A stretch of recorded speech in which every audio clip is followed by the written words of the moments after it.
রমজানে নারীদের প্রচুর ব্যস্ততা থাকতে হয়, তাই নারীদের জন্য অধিক ফজিলতপূর্ণ কোনো আমল আছে কিনা? ইফতারের সময় আজান দেওয়া হয়, তখন কি আজানের জবাব দেওয়া উত্তম নাকি ইফতার করা উত্তম? খুবই দরকারি একটা প্রশ্ন। হলো রোজা অবস্থায় কি সাপোজিটারি নেওয়া যাবে? সারি ও ইফতারে কোনো দোয়া আছে কিনা? সারি এবং ইফতারের দোয়া তারাবির নামাজে কি সুন্নত না নফল নাকি ওয়াজিব? তারাবির নামাজ ইফতারের সময় আজান দেওয়া হয়, তখন কি আজানের জবাব দেওয়া উত্তম নাকি ইফতার করা উত্তম? খুবই দরকারি একটা প্রশ্ন, খুবই দরকারি একটা প্রশ্ন। কারণ আমরা যারা নিয়মিত মাগরিবের সময় আজানের জবাব অন্য সময় দেই, রমজানে আসলে আমাদেরও বেশিরভাগ লোকের এটা দেওয়ার সুযোগ হয় না। কারণ ইফতার আজানের ওয়াক্ত, সূর্য ডুবছে, আজান হয়েছে, আমরা ইফতার নিয়ে এমনভাবে ব্যস্ত হয়ে পড়ি, আজানের জবাব দেই না। এখন প্রশ্ন হলো কোনটা আগে করবেন কোনটা পরে করবেন? উত্তর হলো আগে আর পরের দরকার নেই, দুইটাই সমান্তরাল ভাবে করতে পারেন। বিসমিল্লাহ বলে আপনি আল্লাহু আকবার যদি টাইম মতো আজান হয়ে গেল, আপনি ইফতার করলেন, ইফতার করে আপনি আল্লাহু আকবার আজানের জবাব দেন। খেতে থাকেন আর ফাঁকে ফাঁকে জবাব দিয়ে দেন। জবাব দেওয়ার সময় আপনি খেতে পারবেন না, একদম চুপচাপ বসে জবাব দিতে পারবেন, কোনো কথা নাই তো। খাওয়ার ফাঁকে ফাঁকে একটু ব্রেক দিয়ে দিয়ে আপনি আজানের জবাব দিয়ে দেন, তাহলে দুইটা একসাথে হয়ে যেতে পারে। আমরা অনেকে এটা করি না, এটা করা উচিত আমাদের। তারাবি নামাজ কি সুন্নত না নফল নাকি ওয়াজিব? তারাবি নামাজ সুন্নাত, নবী করিম সাল্লাল্লাহু আলাইহি ওয়াসাল্লামের সুন্নাত, সাহাবায়ে কেরামের সুন্নাহ। অতএব সুন্নাতের নিয়ত করলে নামাজ হয়ে যাবে। নফল শব্দের অর্থ হলো ফরজ ওয়াজিবের বাইরে, এক্সট্রা, অতিরিক্ত। নফল মানে অতিরিক্ত, সেই হিসাবে নফল নিয়ত করলে আদায় হয়ে যাবে, কিন্তু এটা সুন্নাহ নামাজ। তারাবি নামাজ কিসের নামাজ? সুন্নাহ নামাজ। সারি ও ইফতারে কোনো দোয়া আছে কিনা? সারি এবং ইফতারের দোয়া আছে, বিশেষ করে ইফতারের দোয়া আছে, সারির জন্য আলাদা কোনো দোয়া নেই। ইফতারের দোয়া হলো বিসমিল্লাহ বলে ইফতার শুরু করবেন, আর ইফতার করার পরে দোয়া করবেন যাহাবাজ জামা ওয়াবতাল্লাতিল উরুক ওয়া সাবাতাল আজরু ইনশাআল্লাহ।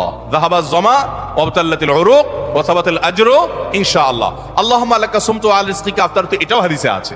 কিন্তু এই যাহাবাজ জামা ওয়াবতাল্লাতিল উরুক ওয়া সাবাতাল আজরু ইনশাআল্লাহ যেটা বলেছি, এইটা বেশি অনেক হাদিসগুলোতে আসছে এবং সনদ দিক থেকে অনেক বেশি স্ট্রং, অনেক বেশি প্রসিদ্ধ, এবং অর্থটাও বেশ চমৎকার। যাহাবাজ জামা মানে হলো আমার ক্লান্তি দূর হলো,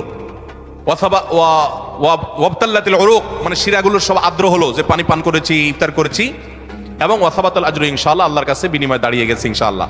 এটা ইফতার করার পরে বা কিছুটা খেয়ে তারপরে এটা পড়া সুন্নাত। যাহাবাজ জামা ওয়াবতাল্লাতিল উরুক ওয়াসাবাতুল আজরু ইনশাআল্লাহ। আর ইফতারির একবার শেষের দিকে আপনার ইফতারের শেষের দিকে বা ইফতার শেষ করে তারপর এটা পড়বা। সাহরির জন্য আলাদা কোনো দোয়া আছে বলে আমার জানা নেই, তবে ওইটা দোয়া কবুলের সময় সাধারণ যে কোনো দোয়া আল্লাহর কাছে করব। হলো রোজা অবস্থায় কি সাপোজিটারি নেওয়া যাবে?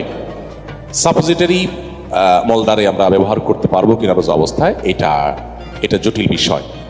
বিশেষ করে যখন মানুষ এত অসুস্থ হয়ে যায়, সাপোজিটারি তো সাধারণত নেওয়া হয় যখন মুখের ওষুধ খুব মানে যখন সীমা অনেক বেশি ছাড়িয়ে যায়, তখন, অর্থাৎ তিনি মুখে ট্যাবলেট নিতে পারছেন না বা এটা কার্যকর হচ্ছে না, তখন দিতে হয়। আল্লাহ না করুক এইরকম পর্যায়ে যদি হয়, তখন তো তার রোজা ভাঙাই জায়েজ আছে। যদি এরকম হয় যে তার অসহনীয় সহ্য ক্ষমতার বাইরে চলে যায়, সেটা তো ভিন্ন বিষয়। রোজা রেখে কি চোখের অথবা নাকের কিংবা কানের ড্রপ ব্যবহার করা যাবে কিনা? চোখ, নাক এবং কান, তিন ধরনের ড্রপের মধ্যে একটা তো যাবেই না, যেমন নাকের ড্রপ যদি আমরা দেই, সেটা আমাদের কণ্ঠনালী হয়ে ভেতরে যাবে, সেই সম্ভাবনা খুবই জোরালো, এবং সেই জন্য নাকের ড্রপ রোজা রাখা অবস্থা দেওয়া যাবে না।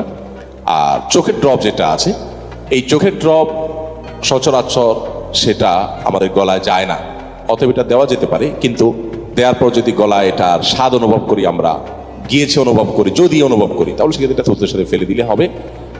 আর সতর্কতার জন্য যদি ইফতারের পরে করা যেতে পারে, সেটা আরো ভালো। তবে মৌলিকভাবে এটার কারণে যে রোজা ভেঙে যায় এক কথায় সেরকম না। আর কানের ড্রপ ব্যবহার করা যেতে পারে, এর কারণে রোজা ভাঙবে না ইনশাআল্লাহ। রমজানে নারীদের প্রচুর ব্যস্ততা থাকতে হয়, তাই নারীদের জন্য অধিক ফজিলতপূর্ণ কোনো আমল আছে কিনা? আমাদের মা বোনরা রমজানে অনেক বেশি ব্যস্ত হয়ে পড়েন। সেজন্য তাদের ব্যস্ততা কমিয়ে আমল এবং ইবাদতের সুযোগ করে দেওয়ার দায়িত্ব আমাদের পুরুষদের। রমজান আসছে, সিয়াম বিরত থাকার জন্য পানাহার দিনের বেলা আল্লাহ তাআলা নিষেধ করে দিয়েছেন। আমরা এই পরিমাণ খানা খাই যে রমজানে আমাদের খানার চোটে মা বোনরা ইবাদত করতে চাইলেও করতে পারে না। দুপুর 3টা-4টা থেকে ইফতার বানানো শুরু হয় বেচারীদের। আমরা মাগরিবের সময় খাই, মাগরিবের পরেও তাদের কাজ করা লাগে। আমরা পরিকল্পনা করব এখন থেকে যে আমাদের ইফতারের আইটেমগুলো কমাবো এবং রমজানের আগে থেকে ঝামেলাগুলো সেরে ফেলবো, যাতে করে মহিলাদের বেশি একটা ইবাদত করতে বিঘ্ন সৃষ্টি না হয়। পুরুষরা সহযোগিতা করব যাতে করে তারা ইবাদত করতে পারেন। তবে তারা যে চেষ্টা করছেন রোজাদারের জন্য, সেটাও তাদের ইবাদতের সওয়াব এনে দিবে।